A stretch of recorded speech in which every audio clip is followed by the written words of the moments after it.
Good afternoon and happy Sabbath, everyone. Thanks be to God for the beautiful day that we have and for the moment that we are having this sharing experiences with you young people. By the way, I would like to introduce myself. I am Arlene Bakatan Birago.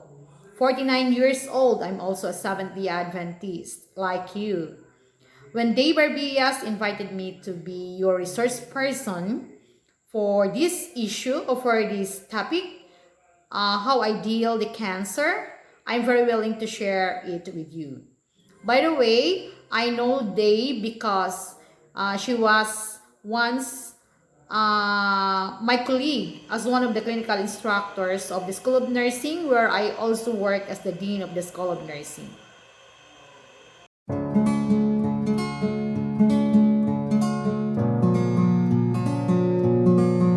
The first question that I'm going to answer is that what was my reaction when the doctor said that I have a cancer or when I was diagnosed with cancer? Before I went to the doctor, I already prepared myself of whatever outcomes it will be.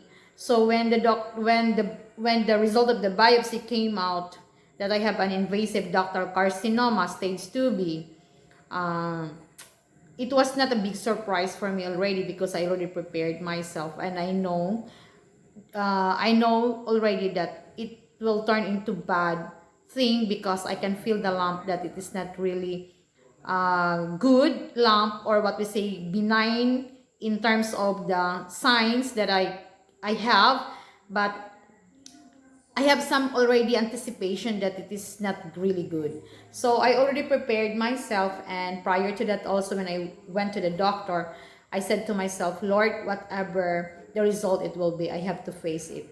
And I want you to be with me for this, whatever it is, to give me strength. So when the doctor said, when you know, mommy, you really have a stage 2 invasive ductal carcinoma. I was not so in shock, but of course I feel worried. And when I went home, I don't know if I cried in the car or I forgot. Basta what was in my mind, I have to face it and I have to deal with it. Whatever, whatever plans that I will be taking, of I should ask guidance from God. That was my first reaction. The second questions that I'm going to answer is that what it is like to have one. Of course, there's a big difference. First is your diet. You cannot eat any more sweets like dessert, cake, ice cream, wala na yun na. Mga donuts, any sweets, wala na na. And also, your lifestyle. You have to live in a free, stress environment. And you have to live in a fresh environment. You have to follow what is really in the new start. That is the difference of my life now than before. And also, another big difference that before, if I don't have a strong connection with God, now I really have a strong connection with God. That is one thing that makes me stronger every day in dealing my cancer. I rely everything to God, although I have also following a strict protocol on my treatment, but I'm relying everything to God because whatever protocol that you are going to follow, either conventional or natural, it's all in God's hand. Next question is that what was the struggle and how I overcome this? Of all the things I experienced, the struggle is in the diet. Number one, the selection of foods. But because of my commitment, of my desire to be free from this, wala ra kay ko naglisod.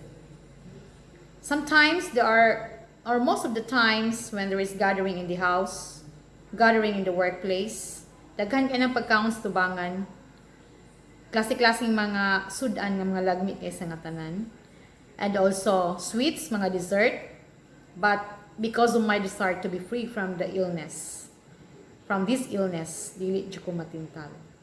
And how I overcome this? Magbalon ko ako ang kaugalingong pagkaon.